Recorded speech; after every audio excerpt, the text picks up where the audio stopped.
Today, I will be talking about three branches of the Lindo family, how they may be related and how some branches are not related.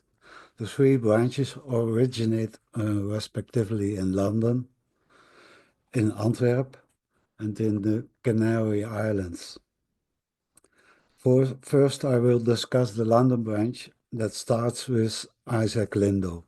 Isaac Lindo, ancestor of the Lindos of London and Jamaica, was buried in London in 1712.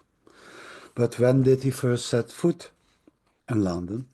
Lucien Wolff says that Isaac settled permanently in London in 1670. And Jack Ranston in the Lindo Legacy repeats that claim. The memorial stone that replaced his gravestone says 1663. Is that correct? I can't find the trace of this Lindo or any other Lindo in the first minute book known as El Libro de los Acuerdos of the Bevis Marks community, and that book covers the years 1663 to 1677. If indeed he had been in London by 1670, he would have been mentioned there.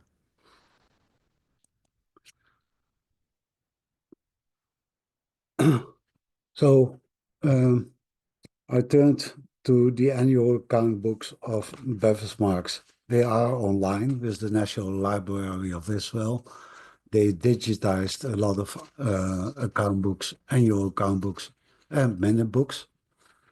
And through the initiative of Anasao Hebraica Transcribus, we are in the process of transcribing, translating, and publishing them. This is a page that Isaac Lindo has all to himself, and it dates from 1679.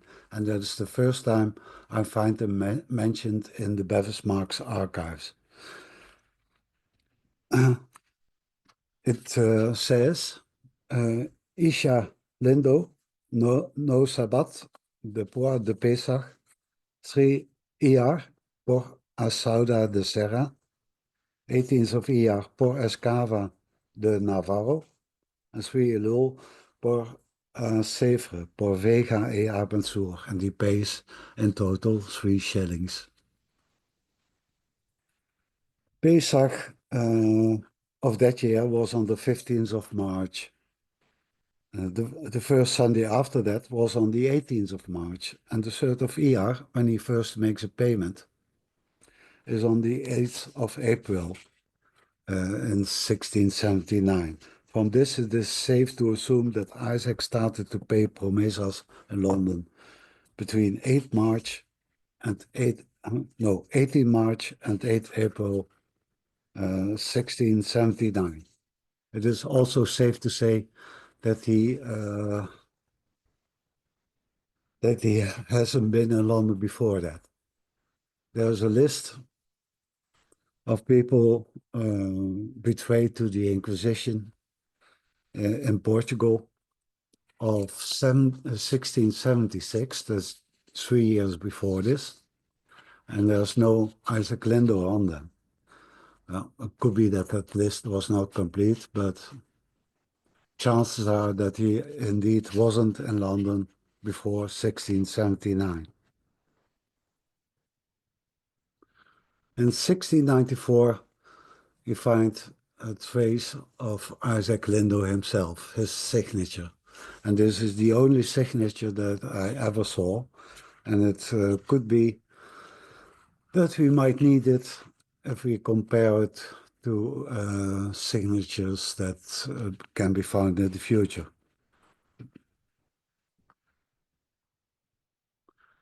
Nearly 100 years ago, Lucien Wolff wrote the book Jews in the Canary Islands. The book is online on the website Frankfurter Judaica, and he says about Isaac Lindo that he is identical to a Joao Rodriguez Uh, no, Lorenzo Rodriguez Lindo.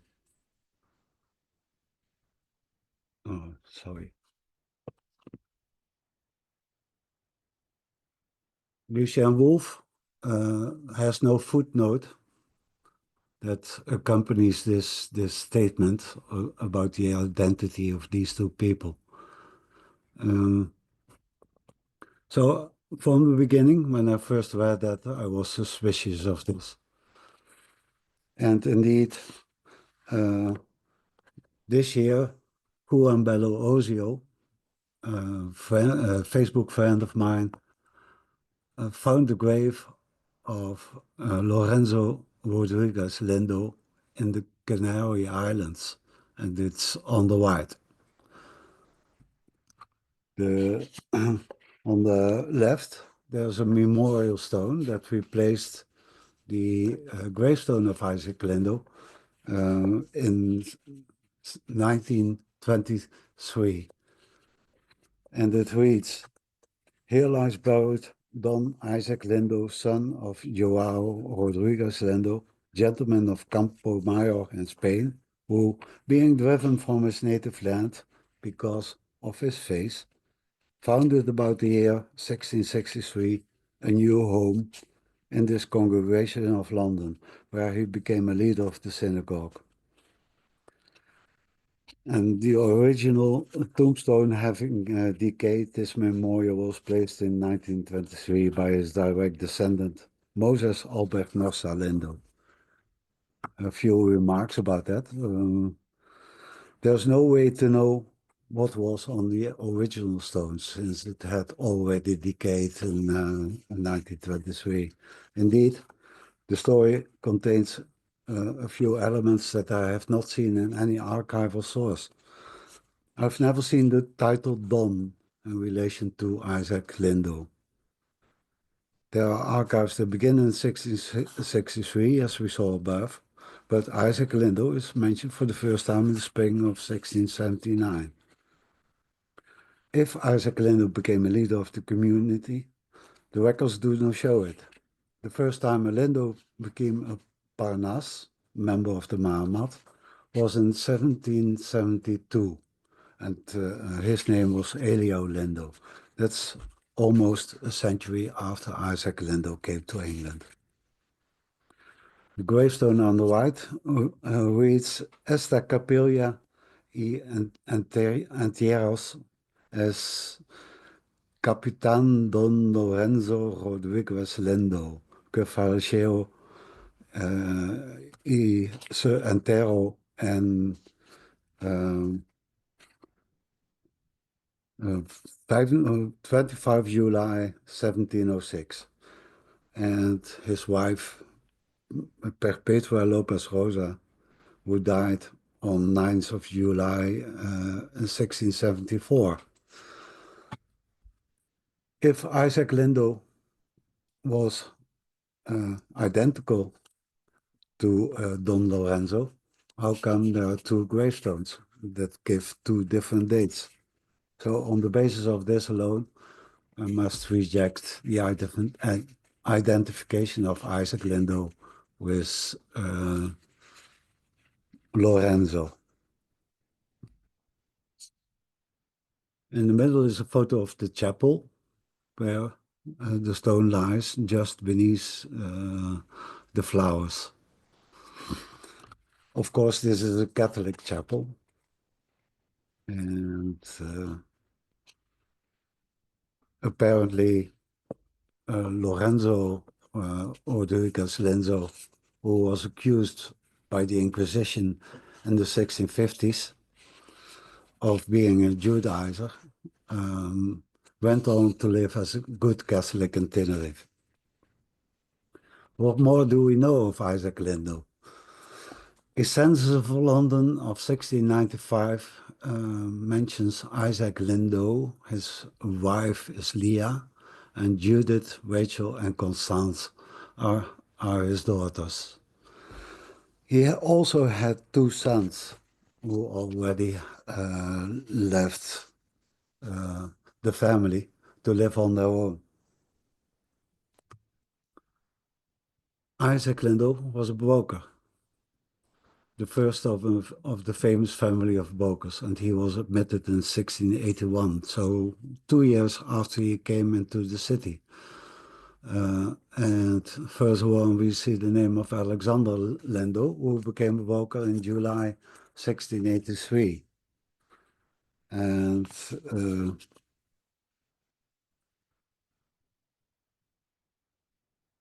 Alexander translate as a Jewish name into Elisha.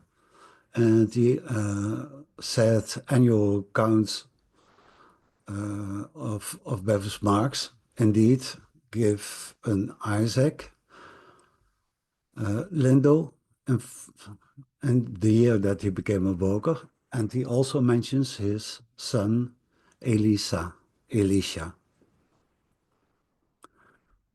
This is the only place that I could find where Isaac and Elisha are mentioned on the same page as father and son.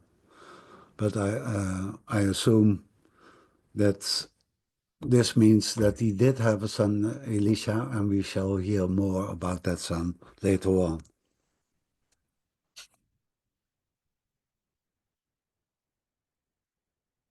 Jackie Ranston, in her book The Lindo Legacy, also was aware of a person called Elisha Lindo, and she had trouble placing him in the genealogy of the Lindos. And here in this chart, she mentions him as a son of an Isaac or maybe Antonio in Venice. And she supposes that he might have been a nephew of the Isaac Lorenzo from the Canary Islands, who came to London and became Isaac there. And he is the father of Elias. I reconstructed the family, and my theory is that Elisha Alexander was a brother of Elias Lindo. Elisha went to Amsterdam, Elias stayed in London, and there were three daughters. They all married, and David, Jacob the Pharaoh, was also a broker, and maybe his brother Isaac, the Jacob the Pharaoh, was also a broker. A family of brokers.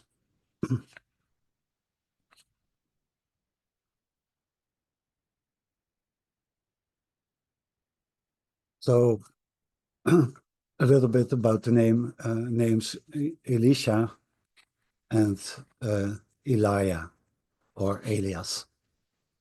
Elijah and Elisha were prophets, and Elisha appears um, in the Bible in 1 Kings 17, and it is mentioned in chapter 19 that Elia throws his cloak over Elisha to signify that he considered him his successor. Both prophets preach against the sins of the northern kingdom and perform mighty deeds and miracles in the name of Yahweh. Elisha and Elias are therefore different giving names. However, they are frequently mixed up.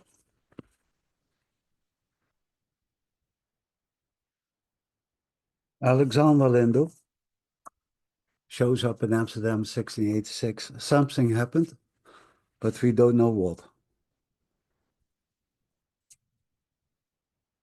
He is at that point probably 18 to 20 years of age.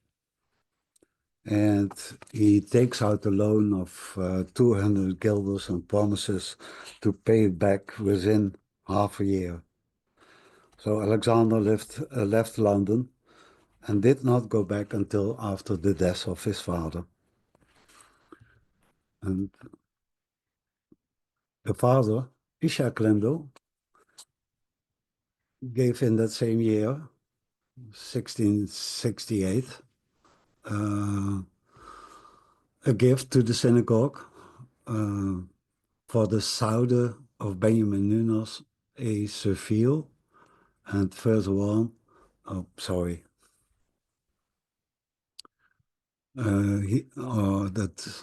sorry.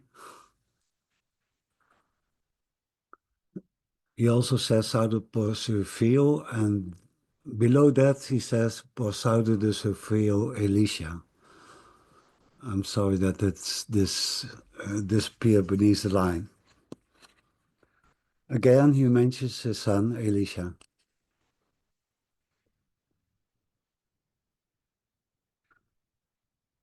And after 1668, I can find nothing about Alexander Lindo until the year 1706, when he marries in Amsterdam to Rachel Pereira.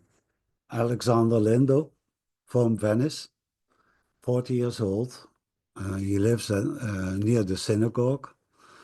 Parents' dad assisted with Elias Pereira, and he marries Rachel Pereira of Amsterdam, 26 years old. And she lives in the Nieuwe Amstelstraat. And she is assisted with her father, Elisha Pereira. So another Alexander Elisha. Alexander Lindo has a nice firm signature. And beneath his name, you can see that he also puts the year into a signature, 1706. So this puts his birth year at 1666. If people were not very sure of their age, they tended to round them off. So maybe it's circa 1666, but it will not be far off.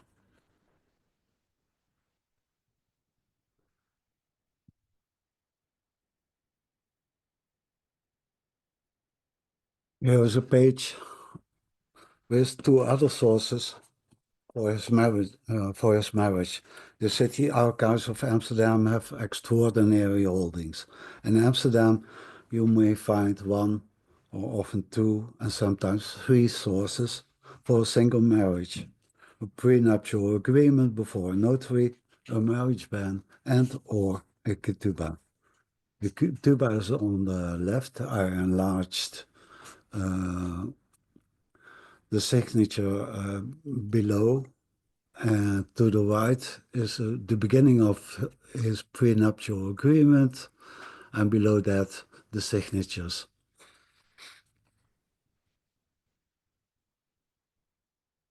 First of all, it's remarkable that he signs here as Elisha Lindo. And from the ketubah, we know, and this is the first time that this happens, that he is named Alexander, aka Elias Lindo. He is his, and he announces his coming marriage to Mrs. Rachel Pereira. She is assisted with her father, Elisa Pereira. So this must be the same persons as in the marriage ban. You can see again the signature of Alexander Lindo, again with the year under his name. And Rachel Pereira also has a nice signature, showing that she could write very well. Beneath that are two Pereiras. The one is her father, and the other is her uncle. And the uncle gives her a nice dowry of 2,000 guilders. And this is fun because we have here another pair named Elisha and Eliel. And this makes me think that there might be a family relation in the past where two families existed side by side, both named Elisa, uh, both with the names Elisha and Elia.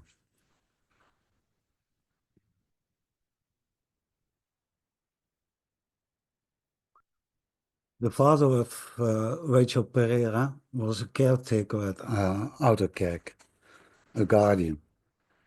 Uh, he was a guardian at Bet Chaim, the burial place of the Portuguese Jews in Amsterdam.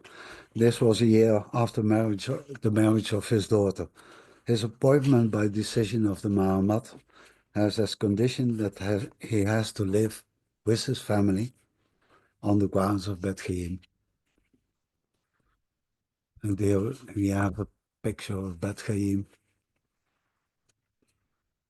And in the left picture, there's a house, and this could well have been the house where Elisha Pereira lived. What did Alexander do for a living in Amsterdam? Here's the answer. He was a sworn broker in Amsterdam in 1709. In a dispute in 1709 between Anthony Rutgers, merchant, and Pierre Coutinho, the latter refused to pay when a bill of exchange was presented to him. And bills of exchange were important instruments of payment that made international trade possible. The difficulties that arose here were very common in a big center of commerce like Amsterdam, and the Amsterdam notarial archives are full of them. Not very surprising at all, but in this dispute, several witnesses give their expert opinion on the matter, and one of them is Alexander Lindo, a sworn broker in whistles or bills of exchange. Alas, he does not sign. But there were not that many Lindos in Amsterdam, and even less Alexander Lindos. So this must be the same. It's also in line with him having been a broker in London.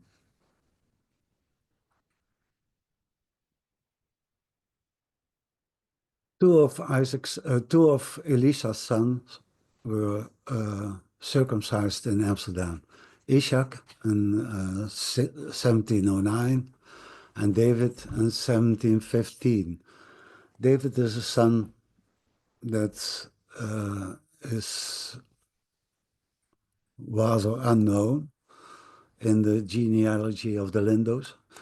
I suppose that he must have died young.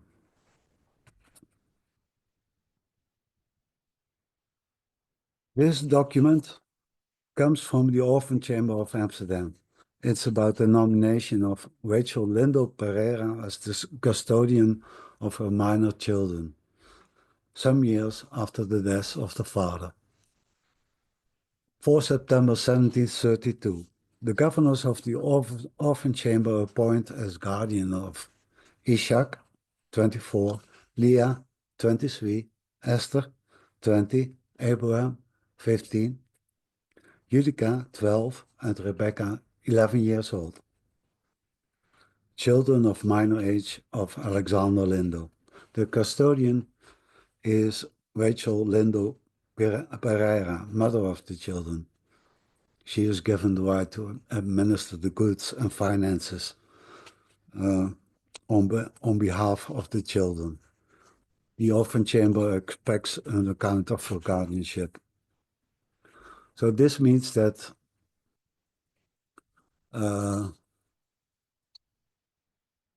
Abraham Lindo was born in London because his father moved in 1717 to London This was after the death of his parents. Maybe he didn't want to go back any earlier, but uh, the picture above shows you the name of Elio Lindo and Elisa Lindo, both in London, and Elio Lindo is probably doing better than Elisa, for he pays £8, 13 shillings, and 4 pennies in Fintas to the Portuguese community of London. And the last image is from 1723.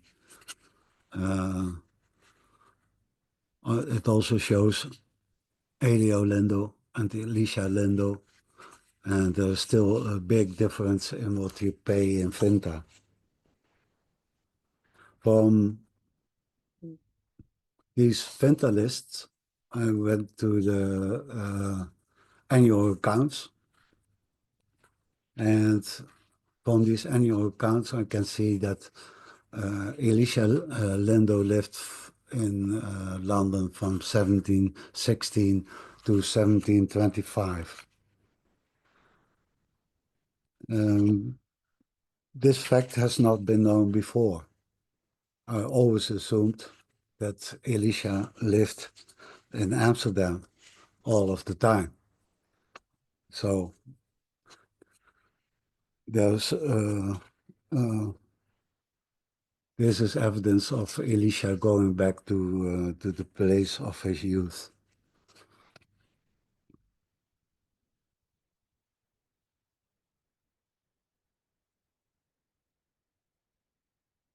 There's the picture with the orphan chamber again, and this time with a picture of the orphan chamber as it is now in City Hall in Amsterdam and the Paleis on the Dam, the Palace on the Dam.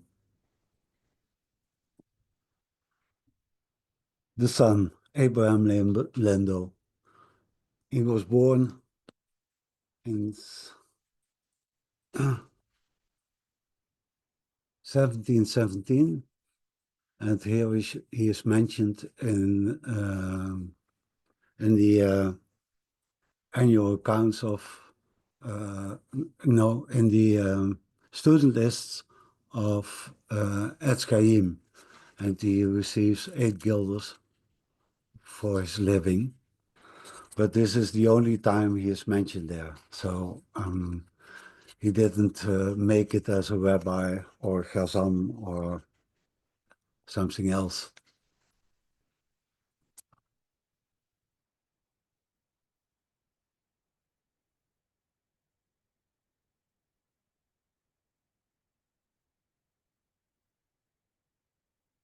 Um, Jackie Winston hints that Abraham Lindo had a difficult youth.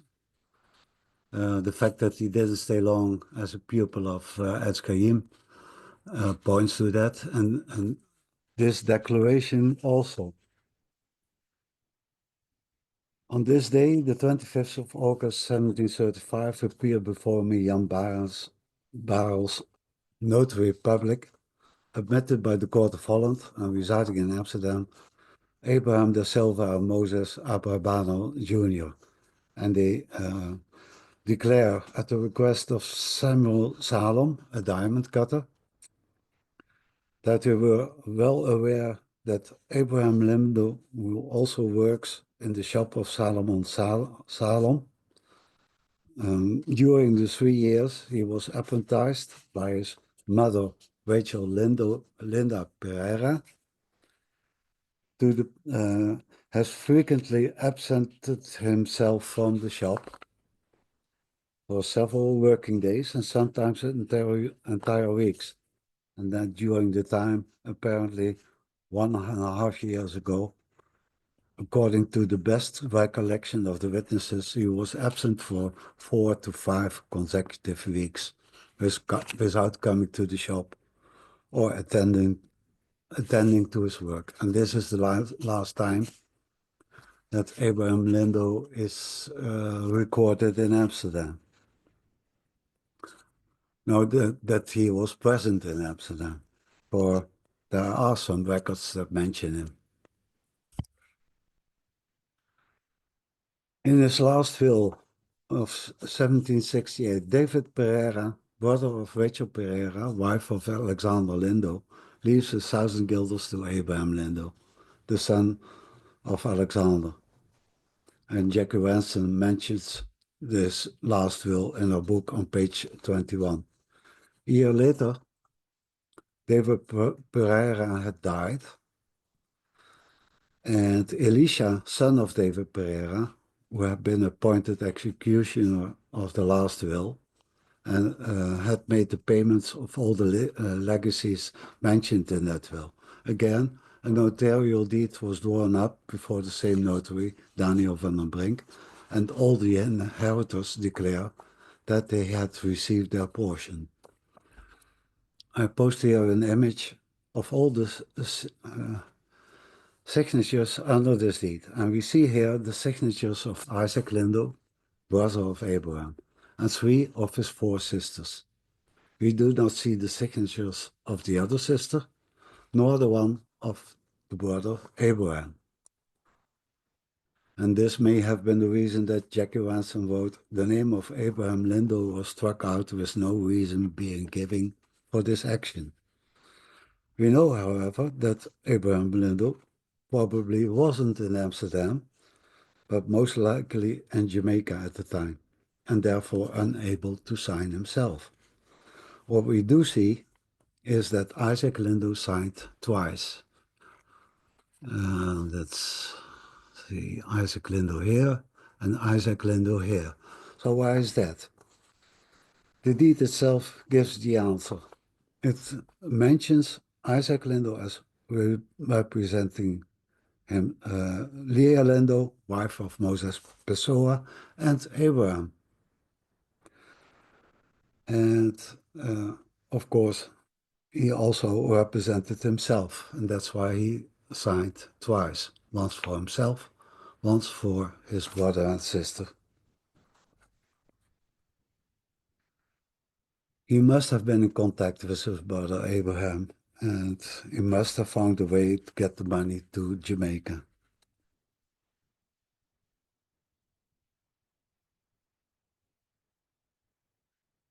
David Pereira, the brother of Rachel Pereira, the wife of Elisha Lindo, made some money for himself. He married up, and he was able to purchase this beautiful estate named Luxembourg on the river de Vecht in Utrecht. Next, I found the will of Isaac Lindo, brother of Abraham, in the Notarial Archives of Amsterdam. He made his last will in 1786.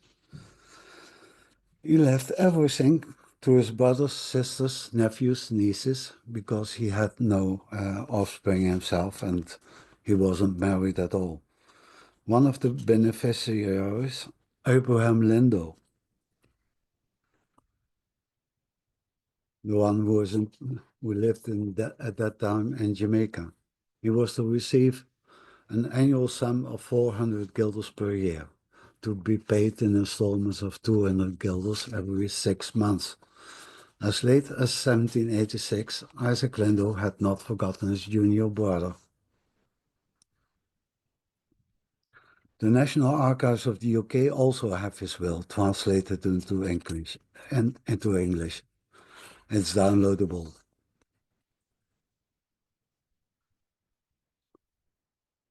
And then after his death, there's a record in the community records of the community in Amsterdam of 15 Tammuz of the year 5547. And it states that Isaac Lindo of Amsterdam had died. And he left 500 guilders to the community in Amsterdam on condition that on Kippur, prayers would be said for him. and for the soul of his brother Abraham Lindo, and for his sisters Judith Lindo and Ribka Lindo. And this is the last time that Abraham is mentioned in Amsterdam. Back to London. The brother of Elisha, Elias, was also a broker, and this is his broker's medal. It is kept by the British Museum. And to the left is a picture of the Royal Exchange as it existed in his day. And to the right is the backside of the medal with his name on it. I suppose he had to wear it whenever he entered the Royal Exchange.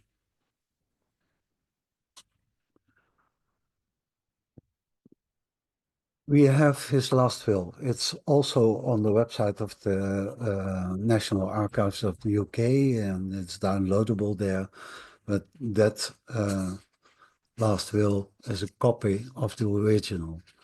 And this is a picture of the original with the signature of Elias Lindo.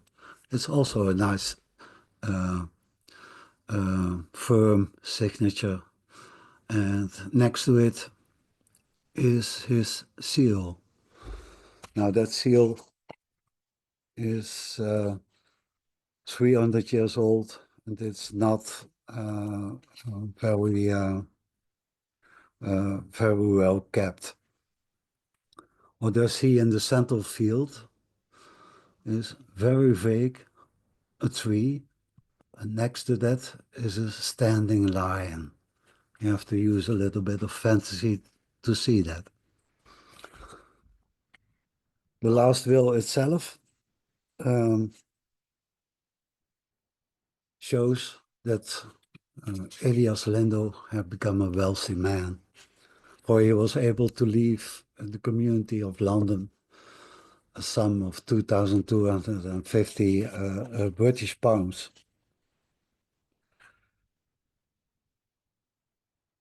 And he gives to the Sedaka 15 pounds and to the Yeshiva of Sahara 10 pounds. And 10 pounds to be distributed among the poor on the day of his burial, and 10 pounds more after 13 days, and 10 pounds more at the end of the 11th month after his burial. And his wife Rachel receives all the diamonds and jewels, silver, gold, the place or the house. And she has the choice of all the diamonds, jewels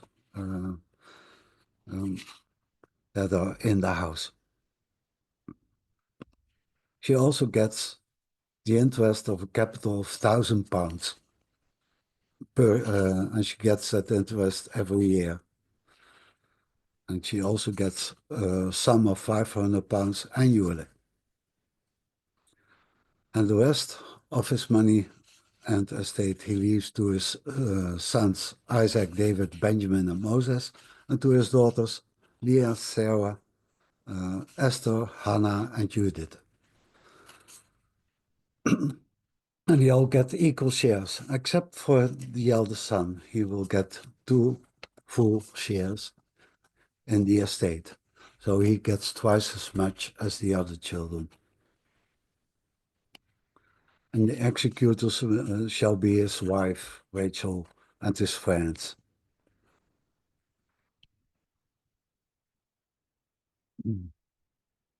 There is also a coat of arms of the Lindo family.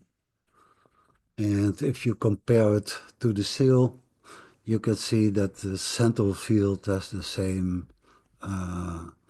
symbols, the tree and the lion, except they mirror the view of the seal. And of course, that's understandable because the seal is carved after the coat of arms, and when you put it in wax, you get a mirror image.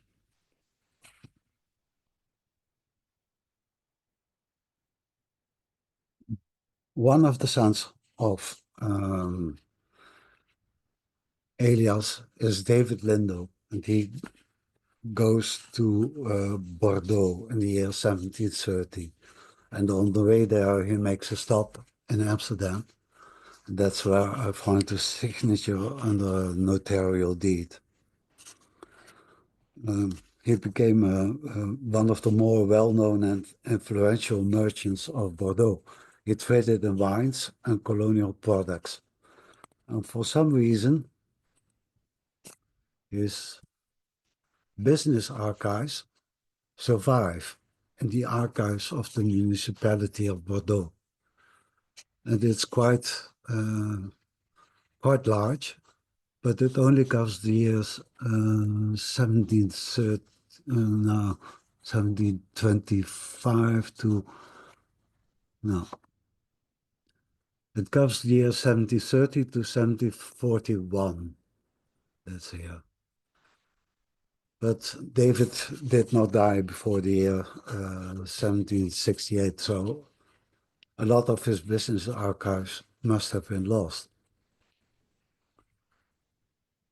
But even so, these archives may be important for the family history. For Abraham Lindo, his cousin, also went to Bordeaux, according to all the stories, and he married there, and his son Alexander was born there. And my theory is that Abraham Lindo must have been staying with David Lindo during his years there, or at least he was helped by David Lindo to establish his own business. The son of Abraham is an Alexander Lindo. And he is a very interesting fellow. He was a prominent Sephardic Jew and a tycoon in Kingston, Jamaica, deeply involved in the transatlantic slave trade. He was born in Bordeaux, according to the stories. Lindo trained in key European slave ports before moving to Kingston in 1765. He traded in goods from corsair ships. He entered the slave trade in 1775 and dominated the market. By the 1790s, Lindo controlled a substantial network of ships, warehouses, and plantations, becoming a key figure in the slave economy. He also invested in a distillery, a bank, and became a prominent figure in London's Jewish community after relocating in 1795. He continued to defend the slave trade, making a fortune from trafficking and from plantation ownership. But eventually, he was born in France and he had French sympathies, and his sympathy lay with Napoleon. And that impacted his trade, and he nearly went bankrupt. Even so, in his last will, he was able to leave a lot of money to his 16 children.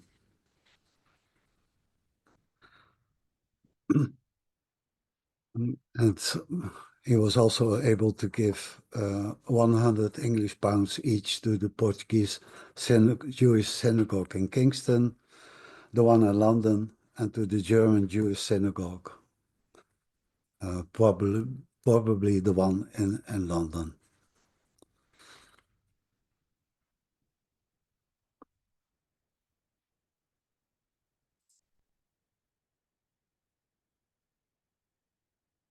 After having dealt with the London, Amsterdam, Jamaican Lindo family, returned to the Lindo family of Barbados. The Lindo family of Barbados has been extensively researched by Claire Myers, and this document has her findings. The tree starts with Abraham the head of Lindo, a double name.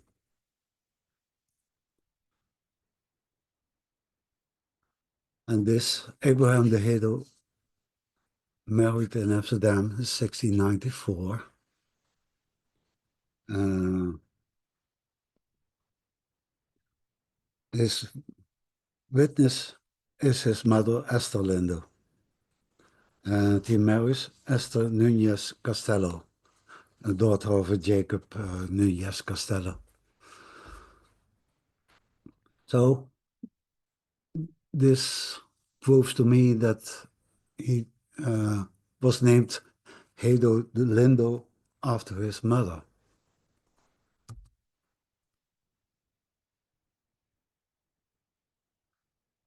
At least that's what I thought at first. But it turns out that is, yes, this is always a bit tricky because it looks like the name Lindo changed twice from mother to son. This is the marriage of David de Hedel, father of Abraham de Hedel. He was from Gulik, Portuguese merchant, and assisted with Katrina Lemire, his mother. And he married Esther Lindo of Antwerp, 25 years old. And she is assisted with Judith Paluasia, who was really a palace, her mother. And they both live in the Houttuinen. They were both able to sign their marriage band.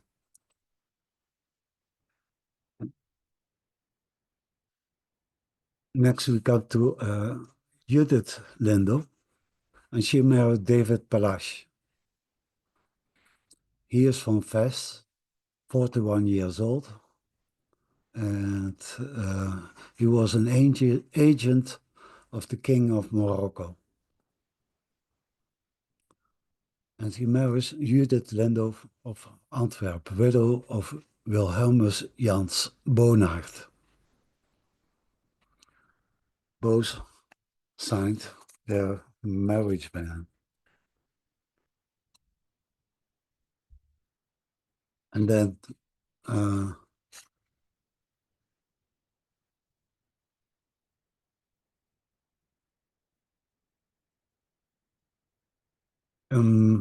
this deed from Amsterdam before Notary Benedict Baddel tells us that Judith Lindo in Amsterdam is the same person as Maria Anna Lindo in Antwerp. Hester Lindo is an alias of Beatrice Arnouds. Beatrice Arnouds is the widow of Alexander Lindo des Ridders. And the deed says Beatrice Arnouds, widow of Alexander Lindo des Ridders, assisted by her son-in-law Juan Perez Calderon and Diego Carrillo, merchants, gives to her daughter Maria Ana Lindo an amount of 3,000 guilders that her late aunt Gracia Lindo had donated to Maria Ana Lindo, married to David Palash, agent of the King of Morocco.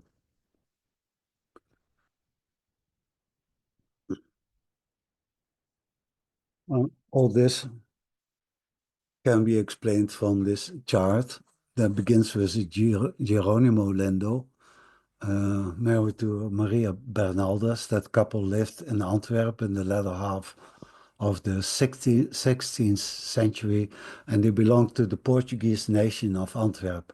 And the Portuguese nation of Antwerp consisted of Catholics, but also a large part of New Christians who pretended to be Catholics. He went to church, had their children baptized, And Geronimo and Maria have a lot of children. And in the middle of the chart, just under Geronimo Lindo, is Alexandre Lindo des Ridders, married to Beatrice Arnouds. And the next line of children are all theirs. So there's Marianne Judith Lindo, who first married Wilhelmus Bonert. And second marriage, she was married to David Palace. And she has a daughter, Beatrice Hester. She was the daughter of Bonert, Wilhelmus Bonert, and she married David de Hedo. And they had a son, Abraham Lindo de Hedo. So Abraham Hedo de Lindo, on the left below, is the son of Beatrice Hester, and she, sorry, she gave her last name to her son. And in turn, Beatrice inherited the name Lindo from her mother, Maria Judith Lindo. So twice there's a name change from mother to son. And if ever the Lindos, the descendants of these Lindos on Barbados and elsewhere, test with Adam Brown for their Y-DNA, their Y-DNA will not show Sephardic ancestry. Then there's another daughter, Clara Sarah. She is married to Joao Abraham Perez Calderaro, and his alias is the Marchena. And the Marchena are the ancestors of the Marchena family of Curaçao. And next there's a couple, Rachel Lindo, married to Diego Carrillo, and they are ancestors of our friend Michael Waas. Leonor, Leah didn't marry. And then there's a Prudentia Abigail Lindo. She married Samuel Palache. Samuel Palache is a nephew of David Palache. And they had one son. And the mother died in the same year as that son was born. So I imagine that she died in childbirth. And this son, David Palache, went to Livorno and married there with Esther Rodriguez. And I don't know anything about possible descendants of them. And the last one, Isabel Rebecca Lindo, married Jacob Garam. And they also had offspring, but in Amsterdam. And my theory is now that this Alexander Lindo in the middle could be in some way related to Isaac Lindo, and that Isaac Lindo named his own son Alexander after this Alexander. I haven't found out how yet.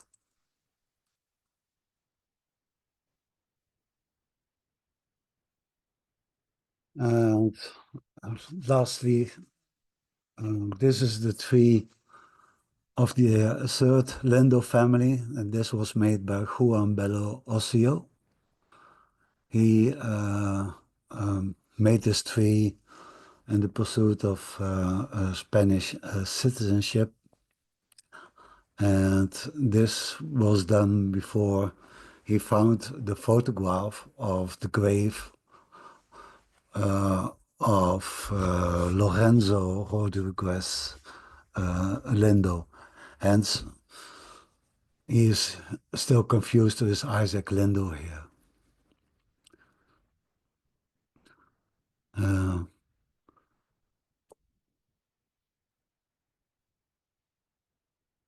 Some famous Lindos. Yeah. Abigail Lindo wrote the Hebrew and English dictionary in 1846. Uh, Her father was David Barbano Lindo. He financed this book, I guess. And Ephraim Chaim Lindo wrote the first history ever of the Jews of Spain and Portugal, also in the first half of the 19th century. It's available for download at the Frankfurter Judaica site. And lastly, in London, there's a hospital that has a Lindo wing that's famous for its royal birth.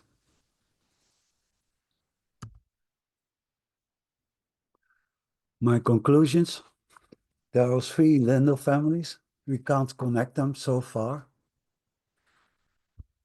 Lorenzo Rodriguez Lindo is definitely not identical to Isaac Lindo. The branch from Antwerp could be related to the London one because both branches have the rare name of Felicia Alexander in common, and both have a relation to Venice. And that's it. Thank you for listening.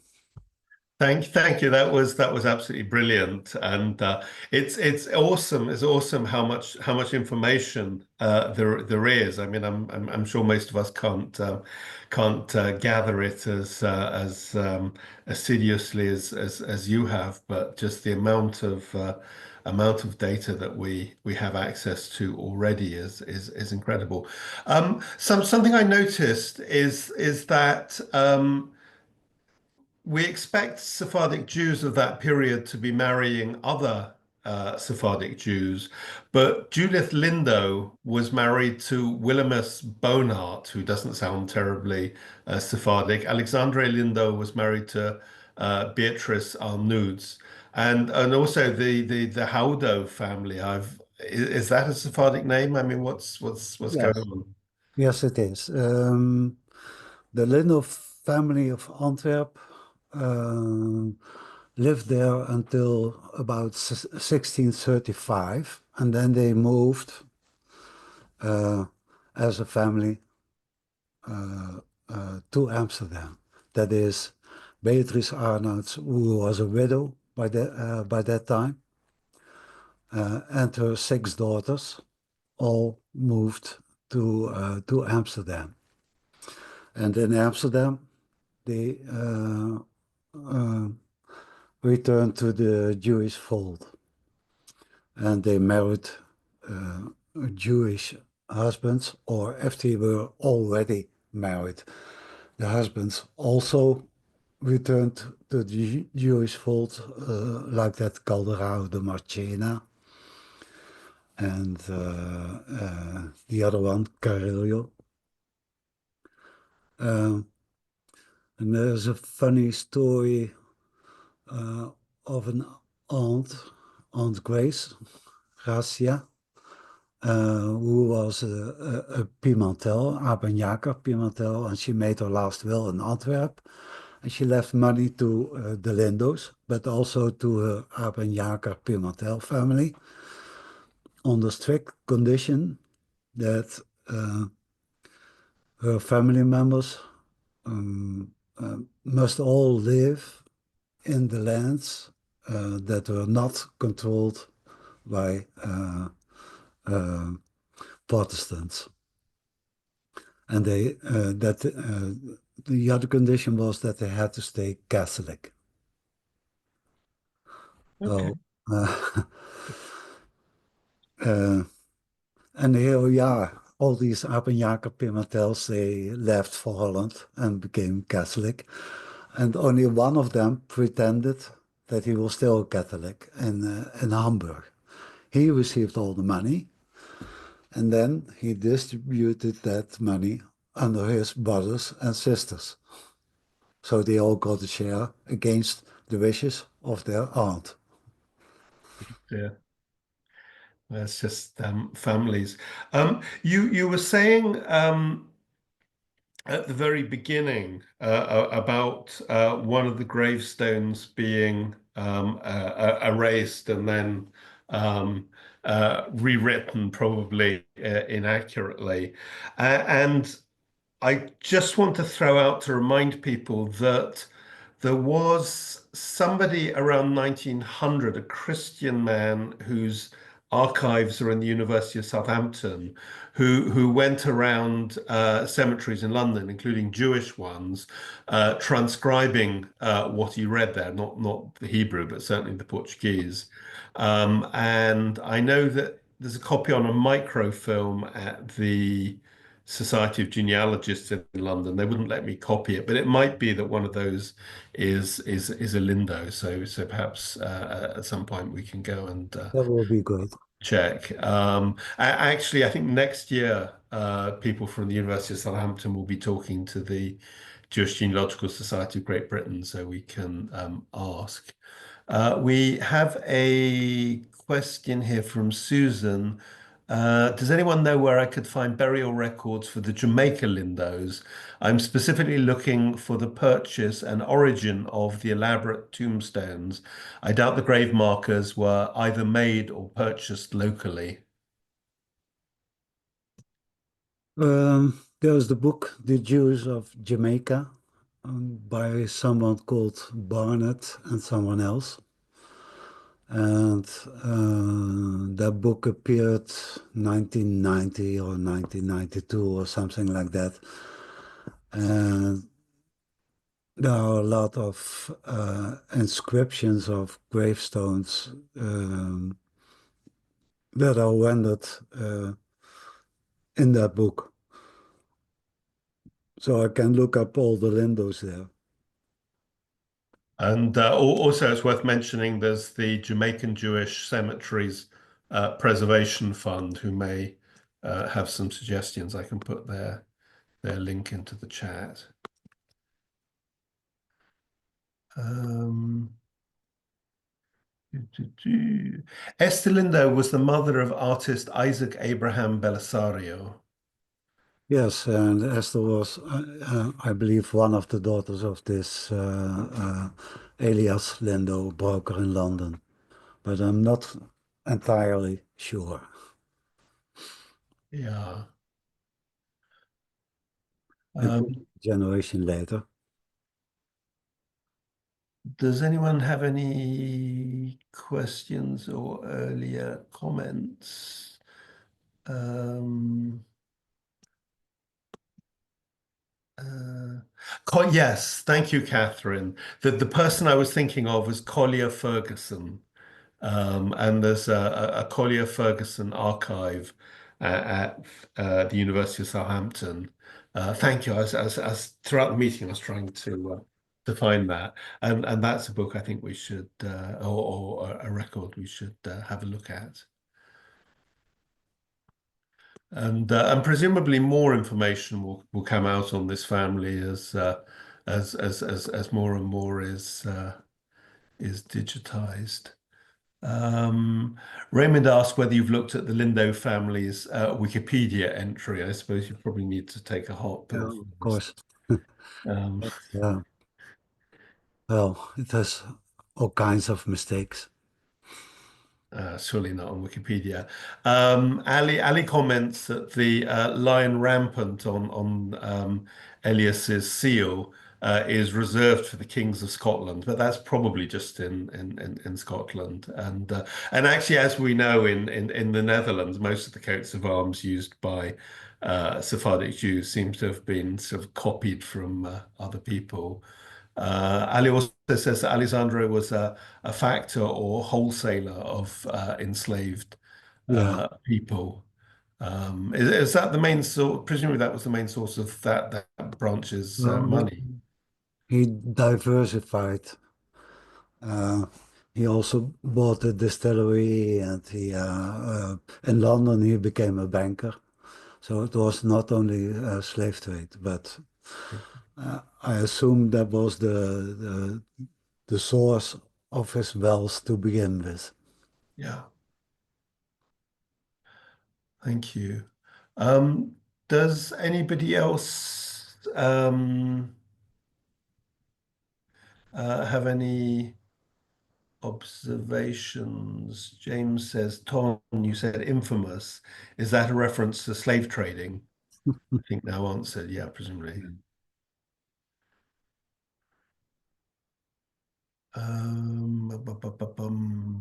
Oh, sorry, Bernard, you waving your hand. I Yeah. am indeed. Yes. Thank you, John. That was fascinating. I just have a quick question and a comment. And the quick question is, I was absolutely fascinated by seeing the way in which Isaac Lindo date stamped his signature by putting the year into the rubrica of the signature. And I haven't seen that anywhere else. I was looking at some of the pages you showed with multiple signatures and nobody else seems to have done it. Have you come across that before? Because it seems like a very clever device. Yes, I've seen that in Amsterdam a Okay, lot. And it looks to me as though it's mainly merchants who use that. that would make sense.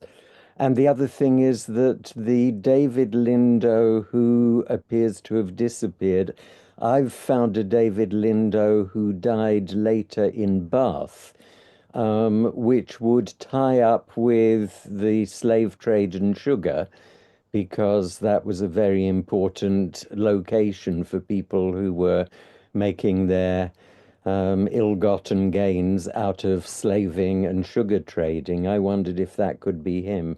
And I don't know because I don't have any sort of I, linking I information. couldn't find a burial for him or a death certificate. Uh, but he is not mentioned in the deed before the orphan chamber. Uh, and that signifies that he wasn't alive when that deed was made in 1732.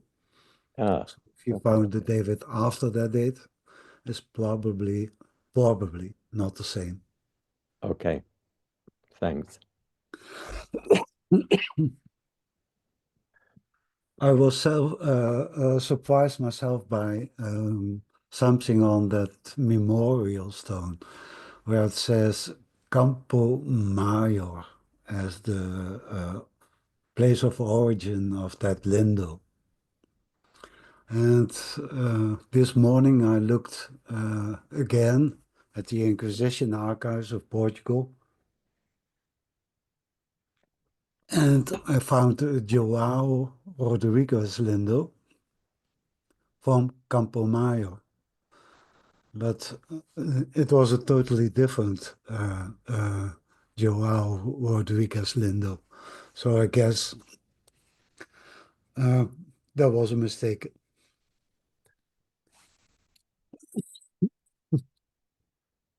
Sorry. Okay. Um, But I think if there is a relationship between the Lindo family from the Canary Islands to the other Lindos, then it must be way further back, 16th century. I still think it's possible, but it's not like it has been presented by Lucia Wolf. And by the way, Lucia Wolf made more mistakes like that. it's a heretical comment to make. Um, do we have any more questions? Okay, we're already over time. If nobody else has any more questions, I um, shall we wind up? And yes, thank you to Claire Myers who provided Barbados data. And It was more a question, really. I'm fascinated why we're so fascinated with a select group of families. Is it just because of the age or the longevity of these families? Uh, I don't know. I think these were people in general who were more well off, and then you live longer. That's what. Mm. It could be in their genes, but I don't know.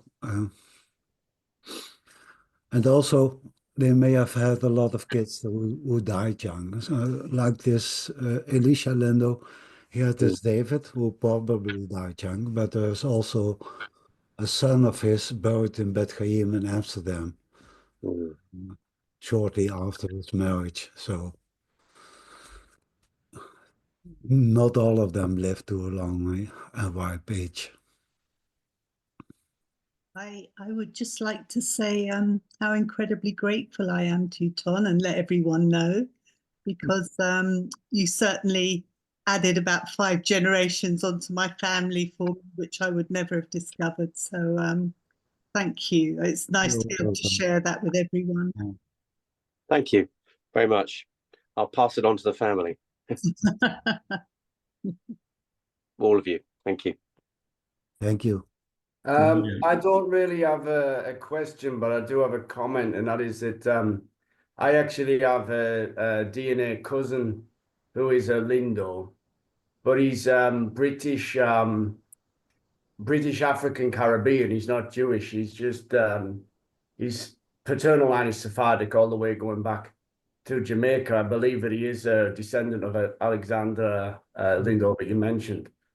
I just thought it was an interesting sort of comment to make, but obviously there are some people who descend from this movement, and then obviously it involves a lot of difficulties there with slave trade and all sorts of things. I haven't discovered yet how I'm related to him, but because you mentioned Venice, and I have recently discovered that I do have connection to Venice through the Levi Vittoria family. I imagine that it's something to do with this, but anyway, thanks for everything. Okay. Well, I was thinking today about this Elisha Alexander Lindo who says in his marriage band that he is from Venice. It could mean that he was born there.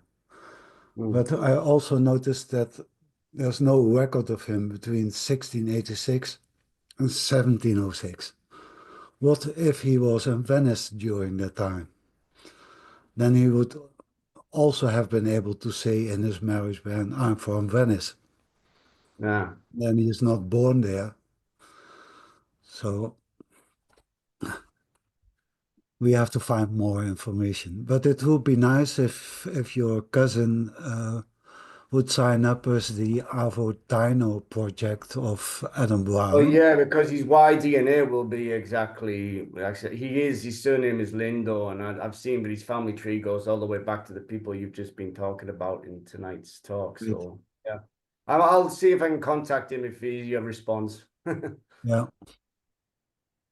Okay. Bernard? It's just another quick question. How common was it for sons to take their mother's surname? And was it a question of preserving a line, or was it that they didn't want to be associated? But I noticed in this family, I think you showed 3 or 4 examples where it happened, which meant that the Lindo name would have died out in that line. Yeah, I think the Lindo name is a strong name. It was a respected family in Antwerp. They belonged to the merchant class there, and they were buried in fancy churches and such. So the Lindo name was attractive for people. Yeah. It meant prestige. And on the other hand, it was common practice in Portuguese Jewish families that children were named after uncles and aunts, not only with their given name, but including their last name. That practice stopped when they came to Holland. There, the family name stayed the same. But in some families in Portugal, you can have 6, 7 children, and they all have a different last name. Yeah. That makes it very exciting and Challenging. challenging. Yes, That was the would be program. the right word. In the chat, Ali comments it's Portuguese custom, he thinks. Yes, it is. He also says that Lorenzo must have been a pirate.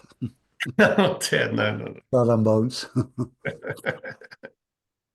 I don't think so. Well, shall we end the meeting now? I'll stop the recording. Thank you.